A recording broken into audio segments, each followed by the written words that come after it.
Hola, ¿qué tal? Esto es Tus Derechos, una iniciativa del Tribunal Constitucional que junto a TV Perú buscan precisamente eso, acercarle sus derechos, porque es información que usted necesita conocer y además necesita también poder manejar para saber el porqué de las cosas. Hoy vamos a conversar acerca de algo que a veces levanta muchísima polémica, no solo por el motivo de la misma, sino también por el uso que se le pudiera dar, pero que es parte de la función legislativa o del mandato congresal. Hoy vamos a conversar acerca de las comisiones investigadoras del Congreso.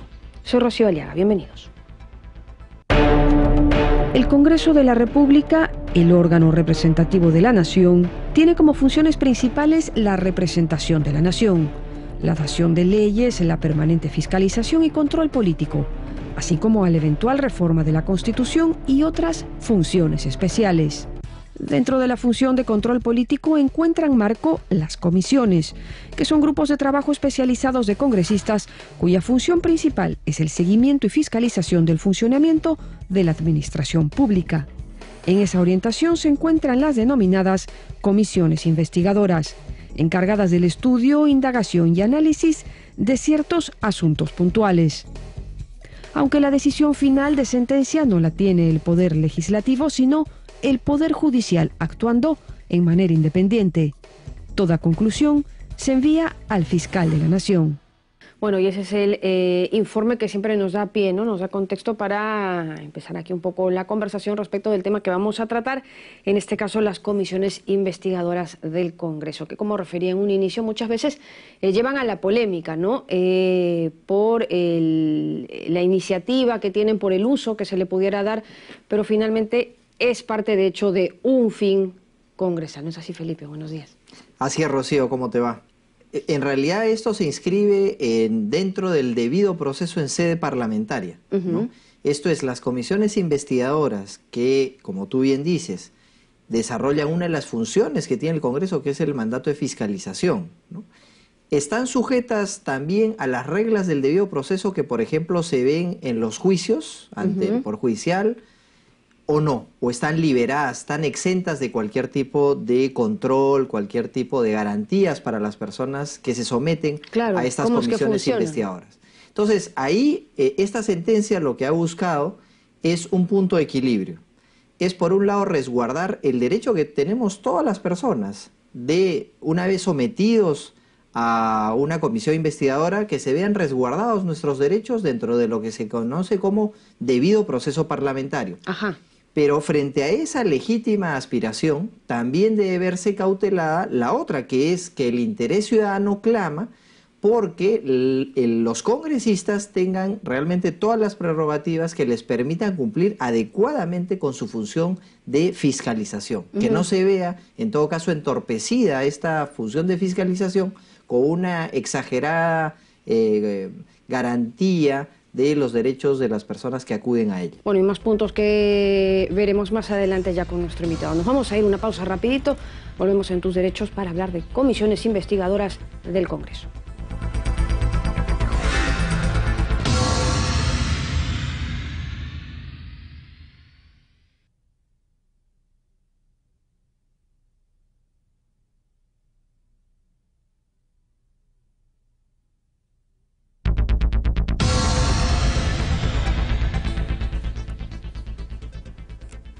Seguimos con el programa Tus Derechos y estamos ahora con el doctor Gonzalo del Río. Él es abogado penalista quien nos va a ayudar a descifrar los intríngulis de esta sentencia referida al debido proceso parlamentario. Y es por ahí que queremos arrancar. Bienvenido, doctor del Río, muchas gracias por la invitación. Hola, ¿qué tal? Gracias por la invitación. No, qué ocurrencia. De hecho, queríamos empezar por saber si el debido proceso también se puede o también alcanza al Congreso de la República, las comisiones investigadoras de este. Sí, claro, yo creo que por una línea jurisprudencial del tribunal, además, de hace ya buen tiempo, cualquier poder público está sometido a las reglas de un debido proceso por el simple dato de que la arbitrariedad no se le permite a nadie que es funcionario público. Y más complejo ya es establecer si se puede considerar o no una investigación penal propiamente y aceptar las reglas del proceso penal, que es un poco lo que discute esta sentencia. Desde luego el debido proceso, el debido procedimiento, que es lo que puedes aplicar en este caso, sí. Una mínima postura de no arbitrariedad, mínima comunicación, acceso a la información. Claro, y en ese entendido de esta prohibición de la arbitrariedad extendida a cualquier ámbito de allí donde se ejerza poder, el Congreso es pues la mata, ¿no? El sitio, algunos le llaman con alguna teoría quizá ya superar el primer poder del Estado, pero en todo caso sabemos que es un poder efectivamente. Y bueno, las personas, determinado tipo de personas acuden a las comisiones investigadoras y transitan por algunos pasillos en los que pueden verse afectados en sus derechos. ¿Cómo conciliar entonces este interés que tenemos como ciudadanos de que se fiscalice a personas públicas en general, pero por otro lado que no se afecten los derechos de las personas, ¿no?, que están siendo sometidas a estas investigaciones? Sin duda establecer una serie de reglas como establece el Tribunal Constitucional. Lo que pasa es que yo soy un convencido, por lo menos de la perspectiva del proceso penal, que es a lo que he dedicado mi vida académica, que situar al Congreso en una línea de investigación tiene que tener algo que acarree un poco más que una sentencia que establezca que tiene ciertos deberes, ¿no? ¿Qué es lo que el Congreso investiga y para qué? Si a mí me hace una pregunta de carácter no técnico, sino político, yo digo que sigo sin entender cuáles son las investigaciones que realiza el Congreso, si estas investigaciones tienen sentido. Creo que hay situaciones en que los tienen y hay situaciones en las que no los tienen. Y creo que eso se fija con un criterio que va un poco más allá de establecer, como hace esta sentencia del Tribunal Constitucional, que se trata de un órgano que no emite sanciones o no emite acusaciones. Yo creo que eso no basta. Es decir, el hecho de que un órgano no emita sanciones o acusaciones, y el tribunal incluso llega a establecer que eso no supone ninguna afectación a un derecho fundamental, es bastante relativo. Cualquier investigación que someta a una persona a la sospecha de la comisión de un delito es una investigación que acarrea, pena del banquillo, le llamaba Carneluti, acarrea el supuesto de infracción, no sé si infracción, pero por lo menos una limitación legítima o no según el caso de derechos fundamentales. La propia presunción de inocencia está en juego. Yo ahí tomo un poco de distancia del Tribunal Constitucional, porque el Tribunal Constitucional hace un ejercicio en el que dice, por un lado se le aplica el procedimiento legal, pero retrocede en aspectos como, por ejemplo, el poder cuestionar o preguntar a los testigos propuestos en la investigación. A mí me parece una auténtica locura que un tribunal constitucional establezca que existe el debido procedimiento, o se debe seguir el debido procedimiento en el ámbito de la investigación congresal, cosa con la que estoy totalmente de acuerdo, y sin embargo se restrinja, por ejemplo, la posibilidad de que la defensa tenga acceso a preguntar, consultar o interrogar a los testigos. El interrogatorio de testigos no es una cosa que se pueda limitar al proceso penal. Si el Congreso asume facultades de investigación, bueno, esa facultad de investigación tiene un contexto que es irremediable. La defensa tiene que tener acceso a los testigos y por lo tanto acceso a realizar las preguntas. Entonces, hay un ámbito ahí complejo porque tomemos en cuenta que en este país han sido utilizadas durante mucho tiempo las investigaciones congresales como una suerte de prueba preconstituida, que es otra discusión mucho más amplia, pero hay ciertos niveles que habría que analizar con mayor cuidado, ¿no? Claro, uno es el que ha señalado el doctor, ¿no?, el referido a qué ocurre cuando los testigos no pueden ser preguntados por mi abogado. Yo lo que espero es que mi abogado también esté presente al momento de que se le haga el interrogatorio correspondiente, y es lo que se ve en este caso que estamos comentando, en el cual evidentemente la persona que estaba sometida a la investigación del Congreso reclamaba porque los testigos no podían ser interrogados por su abogado, ¿no? Y efectivamente, como bien lo ha reseñado el doctor, el Tribunal Constitucional le dijo, bueno, en la medida que este no es un procedimiento sancionatorio, no se pueden aplicar las mismas reglas del proceso penal al proceso parlamentario. Pero hay otros casos, hay otros tópicos en los cuales también el tribunal se ha de alguna manera distanciado de un pronunciamiento anterior que incluso el tribunal dio, como el momento de dar los cargos, de citar a una persona y hacerle la intimación correspondiente, es decir, la notificación, de hacerle llegar los cargos por los cuales va a responder. La línea anterior era un poco, se podía resumir como que el tribunal estaba obligado a detallarle todo con el mayor rigor, con la mayor prolijidad, aun cuando uno en una investigación probablemente no tiene todos los elementos de juicio como para convocar válidamente a una persona y hacerle pues un despliegue minucioso de los hechos por los cuales se les va a someter. aquí el tribunal ha dicho, en realidad, la citación no tiene que ser tan detallada. En todo caso, tiene que responder al estado de la investigación. ¿Cómo lo ve este caso? Sí, la Corte Interamericana de Derechos Humanos, en algún momento anterior, el Tribunal Constitucional peruano han establecido una regla que tiene que ver con el conocimiento de la formulación de cargos. Lo que pasa es que esto viene precedido de una regla de la Comisión Americana de Derechos Humanos que en verdad lo que establece es el conocimiento de la acusación. Por lo tanto, se extiende el conocimiento de la acusación a el conocimiento de la intimación, que es el inicio de una investigación donde no hay una acusación propiamente dicha. O sea, intimación, el equivalente a decir una notificación, una citación. Exacto, de la denuncia de por qué una determinada autoridad, en el caso del Ministerio Público, en la apertura de diligencias preliminares, lo que hay que hacer es comunicar a la persona por qué se le está investigando. Desde luego no es lo mismo que la acusación. La acusación es un momento posterior hacia el final de la investigación, donde el fiscal tiene ya no elementos suficientes para iniciar una investigación, sino elementos en puridad concluyentes para pedir la pena privativa de libertad. Lo que hace el Tribunal Constitucional con muy buen sentido es establecer que las exigencias frente al conocimiento de la acusación no son las mismas que la imputación, porque la imputación penal es progresiva. Es decir, yo inicio con una sospecha y esa sospecha muta en el tiempo y se va confirmando paralelamente. Por lo tanto, lo que yo puedo decirte al inicio de mi investigación es que tengo básicamente una sospecha que se sustenta en elementos. En este caso específico, la comunicación que lo llama a declarar es una comunicación que dice lo que se puede decir al inicio de una investigación. Claro, y es que uno al inicio de una investigación tiene hipótesis, ¿no? Y estas hipótesis pueden ser validadas o desvirtuadas por la propia investigación. En la investigación se verá que cierta teoría encuentra asidero en la realidad, otra no.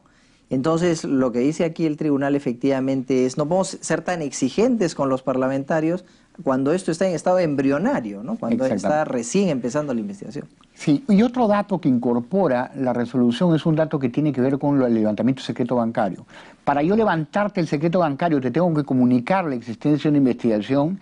El Tribunal Constitucional había dicho que sí varía de criterio.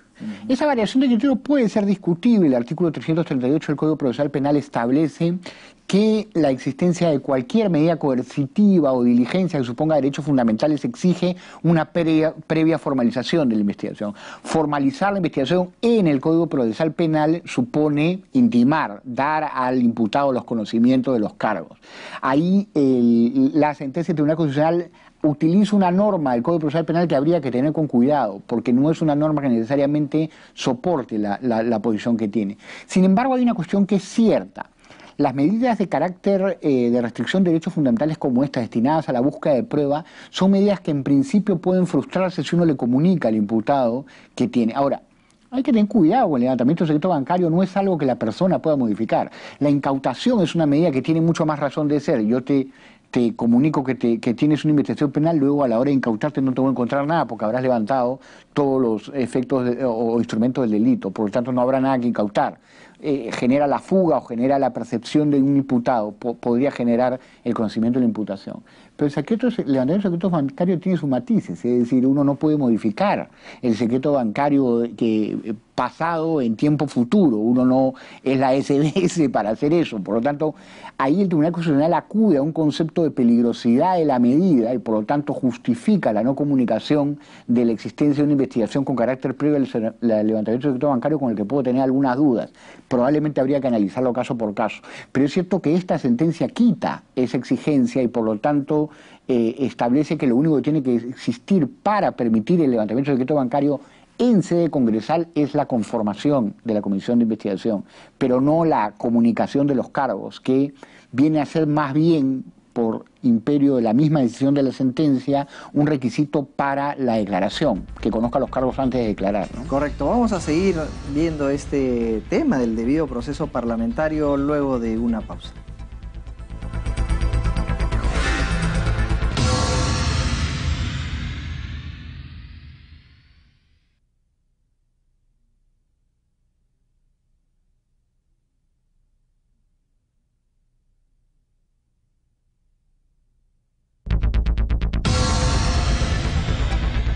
Seguimos en el programa Tus Derechos, estamos conversando con el doctor Gonzalo del Río, que es abogado experto en Derecho Penal, y estábamos viendo respecto al debido proceso parlamentario hasta ahora tres grandes temas, ¿no? Hemos visto la posibilidad de interrogar a un testigo por parte del abogado de la defensa de una persona que está sometida a una comisión investigadora.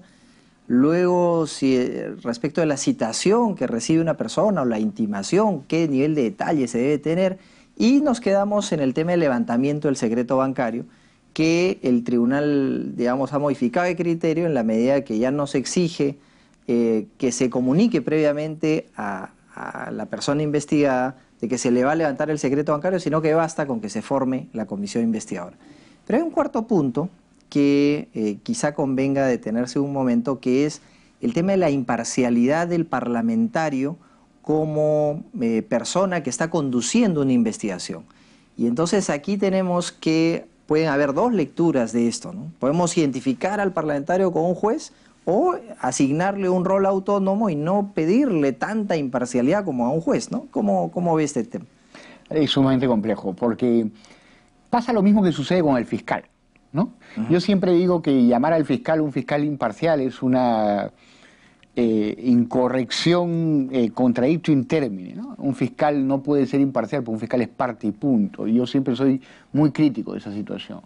La doctrina procesal, el Código Procesal Penal, el Tribunal Constitucional, para salvar esa contradicción en sus términos le llaman fiscal objetivo, ¿no? Pero al final lo que están diciendo es lo mismo. Evidentemente el Código exige una visión del fiscal, una serie de garantías que hacen que un fiscal no tenga una predisposición manifiesta sobre el caso y que se acoja a los mismos criterios de un juez para la inhibición. Pero va a seguir siendo un fiscal y va a seguir siendo una persona que se coloca desde una posición de parte frente a la controversia. Y eso no está mal, eso es parte del juego democrático del proceso. ¿No? En el caso de los jueces es mucho más, perdón, de los parlamentarios es mucho más complicado. Las investigaciones congresales o las comisiones de investigación del Congreso, yo no solamente creo que son realizadas por partes en sentido estricto, sino por partidarios, es decir, personas que responden a un juego político básico, que es el juego de la disputa política, y las investigaciones del Congreso son de carácter político. Claro. Es decir, que una comisión de un órgano político no puede ser política no tiene sentido. El Tribunal Constitucional establece en esta sentencia que en realidad los criterios de imparcialidad subjetiva son criterios que deben trasladarse, como sucede con el fiscal, del juez al fiscal, también deben trasladarse al parlamentario, y habla de enemistad manifiesta. Claro. Yo ahí tengo dos preguntas, ¿no? ¿Cuántos congresistas podemos decir que son enemigos manifiestos? ¿Y desde qué base? Porque es un término con muchísima carga subjetiva. Yo podría identificar a varios que son enemigos. Y por otro lado, establecer la cláusula abierta, que para mí también es causa de la imparcialidad subjetiva y no solo objetiva. Hay un conjunto de razones, como el ser rivales políticos, que puede perfectamente afectar, y quiero ser claro en esto, la imparcialidad que yo le exijo a un juez. Tanto es así que los jueces no pueden hacer política ni están inscritos partidos políticos por esa razón, porque se consideraría un criterio que afecta a la imparcialidad judicial el que un juez de un partido juzgue a otro. Claro, porque aquí hay como dos lados, ¿no? El tribunal en todo caso trata de hacer notar esos dos lados. Podemos pedirle los mismos estándares que a un juez y la respuesta es no. La respuesta es no. La respuesta es no en la medida que el juez, como un fiscal, como usted ha dicho, un político como un fiscal toma partido, ¿no? Y adelanta opinión y lanza hipótesis y especula sobre determinada responsabilidad, pero claro, lo único que le están diciendo es, en la medida que no afectes el honor, la buena reputación de la persona, que no sea su enemigo manifiesto, que es este término un poco indeterminado que usted aludía, sí puedes conocer el caso, ¿no? Porque generalmente un político lanza hipótesis y claro, alguien podría decir, está adelantando opinión, pero ¿acaso no es propio efectivamente de un parlamentario que viva adelantando opiniones? Totalmente, y además opiniones que las hace en un contexto político. Pero otra vez vuelvo a la pregunta, quizá la discusión es si las emisiones congresales son necesarias. Uno podría hacer válidamente la pregunta de si eres congresista, que no se investigara. Por eso que a mí me parece importante delinear ¿Cuándo es que una comisión del Congreso, probablemente la parte más importante de la sentencia es la que refiere a la cosa pública o la ética pública, pero me parece que ahí hay algo que todavía tenemos que desarrollar en un voto que no es particular, pero no es singular, pero podríamos llamarlo particular. El doctor Eloy Espinosa sostiene, ¿no?, que esto hay que perfeccionarlo en el tiempo y es un buen comienzo para sentar la base del debido procedimiento. Estoy totalmente de acuerdo con esa postura. No creo que baste el interés público, porque además yo ubico ahí un razonamiento que me llama la atención. La persecución penal a cargo de los fiscales y los jueces se basa en el interés público. De hecho, todo delito acarrea interés público. Por lo tanto, conectar el interés del Congreso en el conocimiento de un hecho, en una cuestión de interés público, no nos ofrece nada. Probablemente podemos hablar de la cosa pública, o que ya son temas constitucionales en los que yo tengo cierta reticencia de entrar, pero habría que analizar con carácter más claro que lo que permite las investigaciones al interior del Congreso en los distintos países es evitar espacios de impunidad, ¿no es cierto?, en la medida en que en determinados ejercicios gubernamentales la Fiscalía y el Poder Judicial, como ha sucedido en la historia de nuestro país, no funcionan de la forma en la que nosotros quisiéramos que funcione, y por lo tanto el Congreso, en su capacidad de fiscalizar, y casi siempre, o por qué no apoyar decididamente que lo haga la oposición en un juicio político que requiere, un juicio político entre comillas, pero que requiere que los representantes del Estado suplan.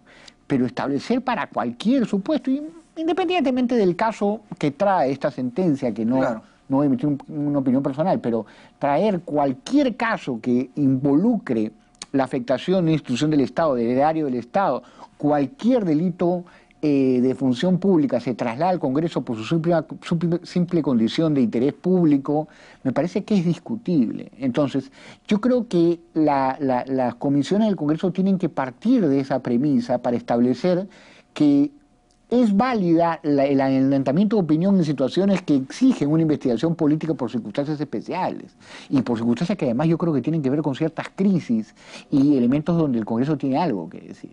Pero establecer que de pronto se puede escoger bajo el concepto de interés público la investigación de cualquier hecho, este es un caso que incluso se sostiene en varias oportunidades en la propia sentencia, que está siendo investigado el Ministerio Público. La primera pregunta es si la duplicidad de funciones, ¿para qué? Claro, claro. Entonces, desde esa perspectiva, yo creo que si uno restringe el caso de las investigaciones al interior de comisiones del Congreso a supuestos políticos que requieren por interés trascendental, por una cuestión que tiene que ver con parte de la historia política, recuerdo el caso de la época montesinista, ¿no es cierto? Ahí la participación del Congreso fue una participación vital en la búsqueda de la reconciliación con un pasado que suponía una etapa bastante amplia de corrupción en este país, que creo que de hoy a nadie niega. Pero desde esa perspectiva sí tenía una razón de ser política de las comisiones congresales. Claro. El tribunal dice que no hay que ser prudente. El título preliminar del Código Procesal Penal peruano establece que nadie puede sostener que alguien es culpable hasta que no exista una sentencia judicial firme que así lo establezca. Como debe ser, claro. ¿No? Que es el concepto que se conoce como la presunción de inocencia, ya no de carácter vertical, sino de carácter horizontal. Desde esa perspectiva tampoco lo pueden hacer los congresistas. El Tribunal Constitucional llama a la prudencia, pero hubiera sido interesante que más allá de llamar a la prudencia, estableciera pautas de respeto a la presunción de inocencia desde su naturaleza horizontal.